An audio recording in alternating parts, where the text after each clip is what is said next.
and welcome to the Silly and Serious podcast. Now, we're going to be discussing a few things, debating a few things, and you never know, there could be a bust up, you never know. But join me on today's panel, he's got a lot of opinions, and it's whether he'll stand up today. It's Jamie Lench. What's up, folks? And she's the hostess with the mostess. It's Chloe Ball-Hopkins.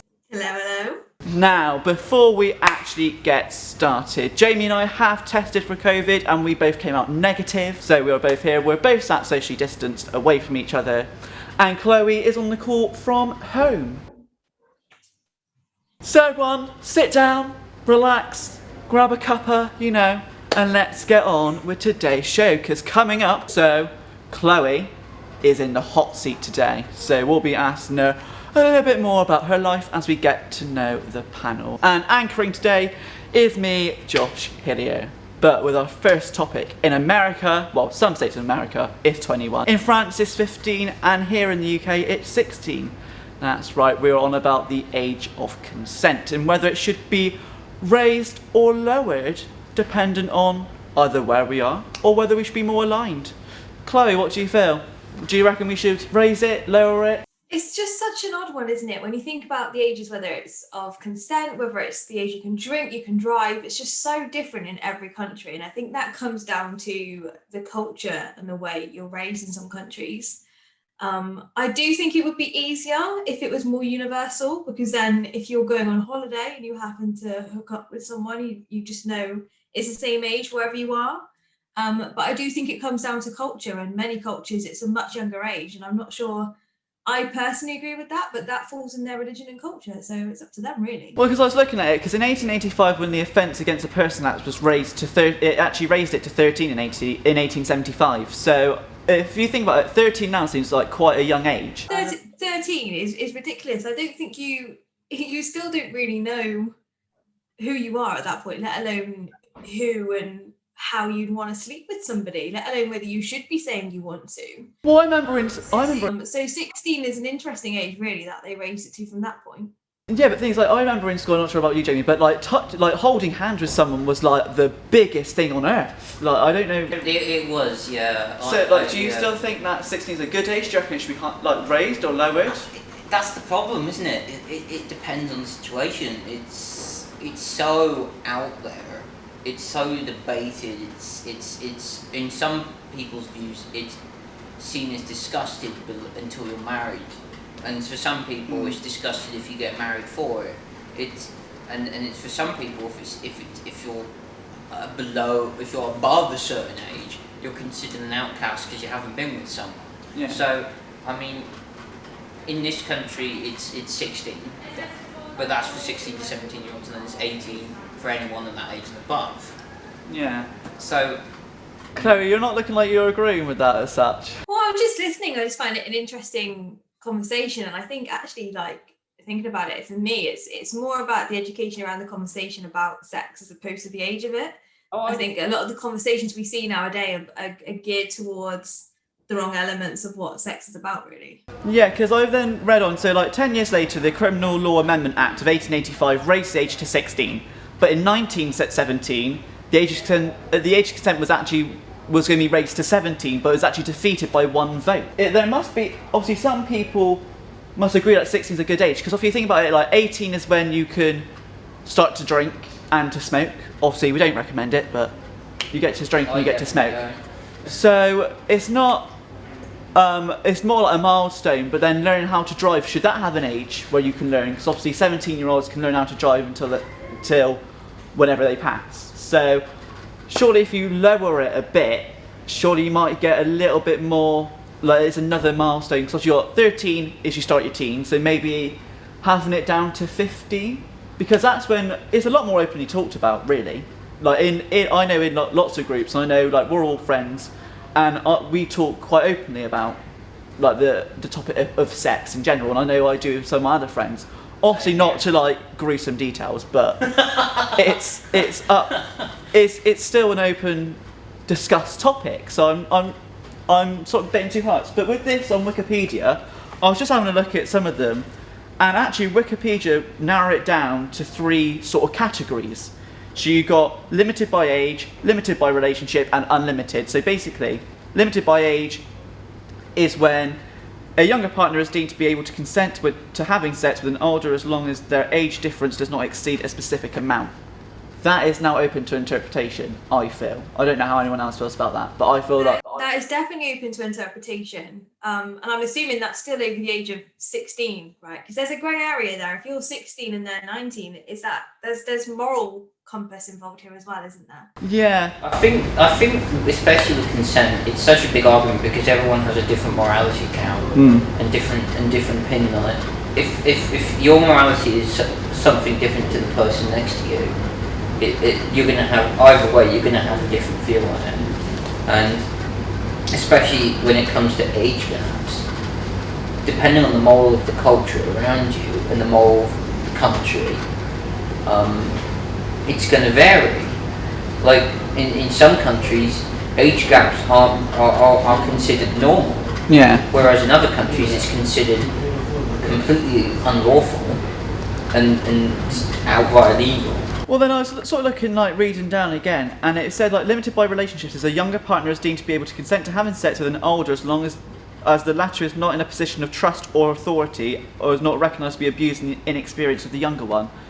And I so trust and authority being, like, teachers, being, like police officers or paramedics or anything like that. But surely, out of anything, that no matter what role you're in, you would know your boundaries.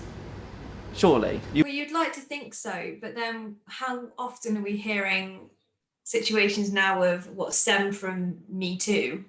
Like, of people who do end up in positions of power and they abuse their position of power. So I think the age of consent isn't necessarily what the conversation is to be had going forward. It's about consent at whatever age you are, whether that's 16 or 32, saying no, and that's where the issue comes in, because some people don't take no for an answer, do they? Yeah, well, so what's our overall consensus? Do you think we should raise it to what age or lower it to what age, or do you reckon 16? Well, you can't argue with it because we can talk about it all day, but at the end of the day, yes, we're getting somewhere, but unfortunately we can't come to a definitive answer because it's always going to change, especially from culture, from different generations, different age groups, different people with different experiences, and different parts of the world, or even the universe, eventually. Yeah. There's no right answer. No. But there's an answer there'll hopefully be an answer which we can all morally live with. Right, I think it's about time we move on from that conversation, because I think it's very difficult territory to tread on. I think on that one. Right, I think we should move on now, because we're going to move on to one of our favourite topics: politics. Whoop, whoop, whoop. It's just good to be able to have a conversation about politics where it's a safe space to do it. Politics as a conversation causes so many problems, but I find, we tend to be able to have a conversation about it and just look at each other's side and have a good conversation about it. It's very rare to be able to do that. It's very good to have, because at the time of filming, and today is the 27th of April, if no one knows. Just when we put it out in May. Just when we put it out in May. After this. So this, I think, would have already happened by the time we got the mayoral election? Mayoral and commissioner elections. Yeah, coming up. And I actually found out, so it says here, I did the research, so it's what I put down. Because less than a third of young express any interest in politics, according to an official survey, which was made in 2014. So do you actually think now that as younger teens in generational, that we actually care about politics anymore, that we should always try and vote? Obviously we should always try and vote, but do you think we should always care at the end of the day? Jamie? If I'm honest with you, I as a personal opinion, absolutely, because if you don't say anything, your point isn't going to get across. If you don't vote, your opinion hasn't been said. As a generation, do we take politics seriously? We do. Whether we do, a lot of us we joke about it. I joke about it all the time, but we are serious about it. As a whole, as this country, that's down to interpretation. Different areas will have different numbers of people wanting to vote and others saying, what's the point? Because unfortunately, due to the political landscape that we live in, people are prone to giving up quickly because they don't see the long-term benefits of having it. Yeah. Just so everyone know, if you can hear anything out in the background, we're actually filming at uni campus, so it's just everyone going on their break, which is absolutely fine. Just so everyone know. But Chloe, do you think, obviously, because I think between like the age group of us two, I personally, I've never took much interest in politics because it literally, like, it can cause so many arguments and debates, which can, like, I know of friends who both had separate political party opinions, and then they literally tear the group in half, and it's either you were with them or you were with them.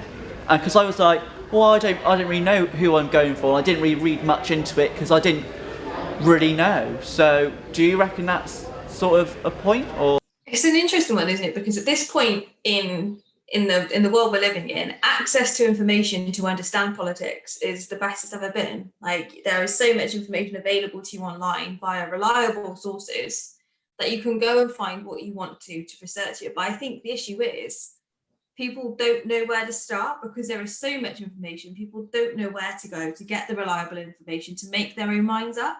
So then what happens is people just go, well, I don't know, and you don't have the conversation, or you do have the conversation, and like you said, it causes arguments because people aren't armed with the right knowledge to have a conversation about it. As I've got older, and I can say that being, as you say, the next generation, like, I now like to talk about politics and about policies. The issue is I like bits of policies from every party, but I can't have them all together. You have to pick one.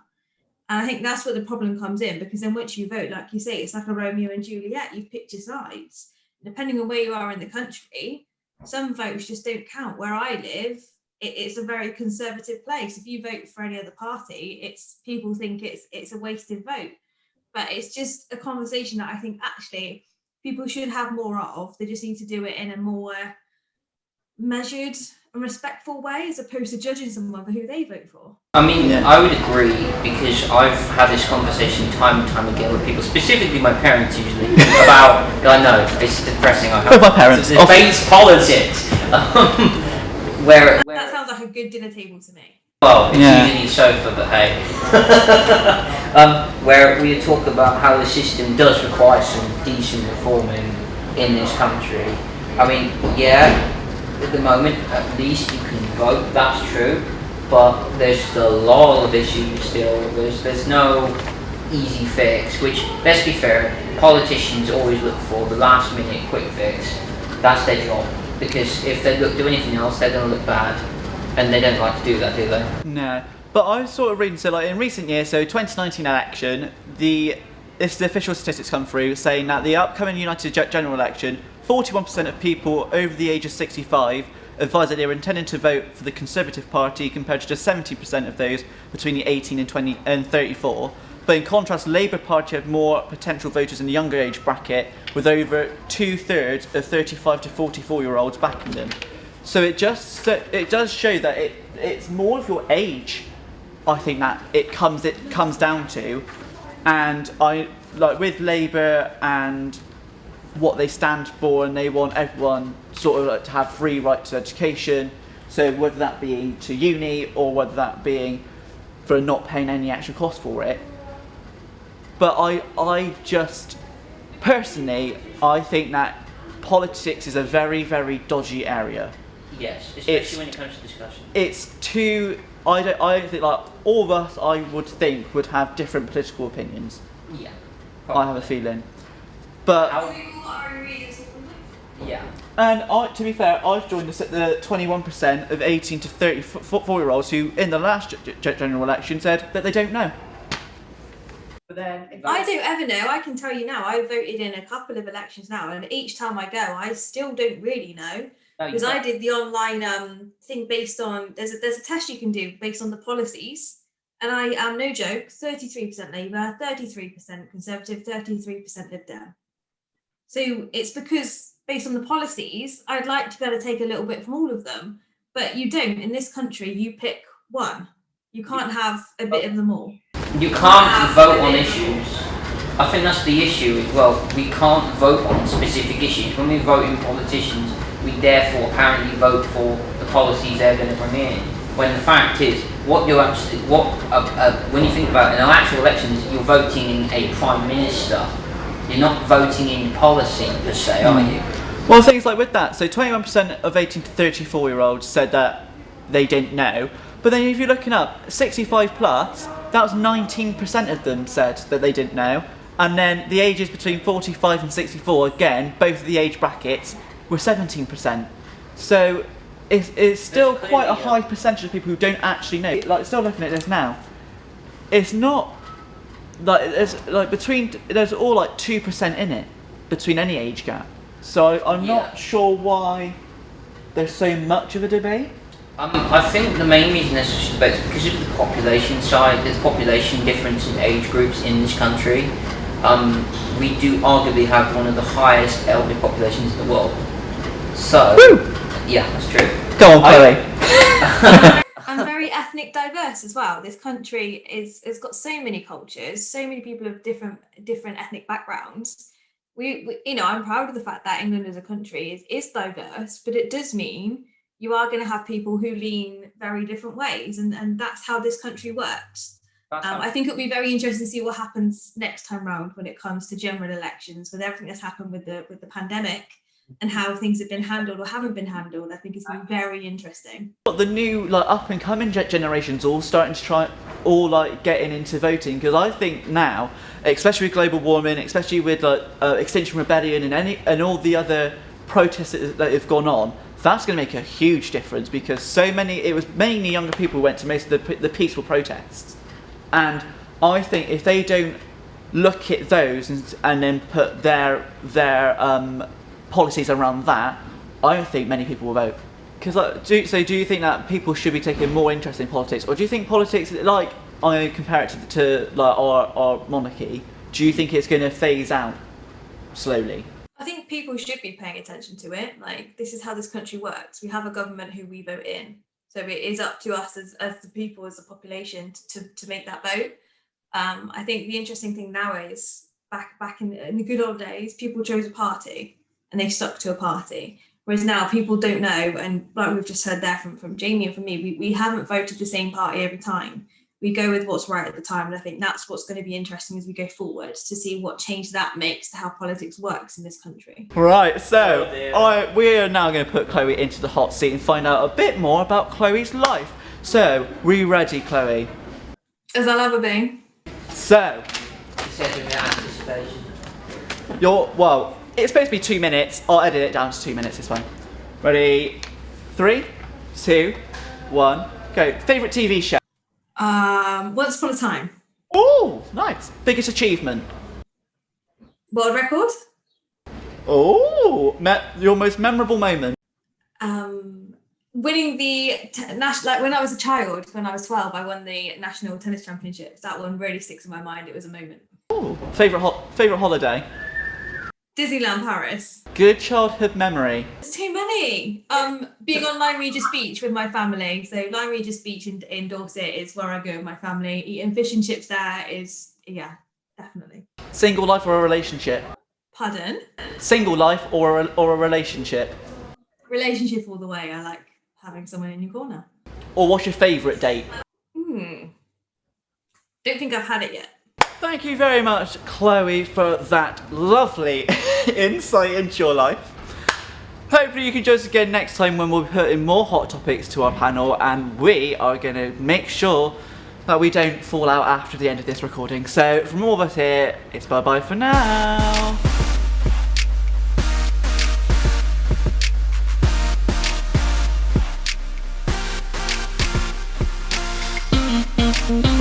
Mm-hmm.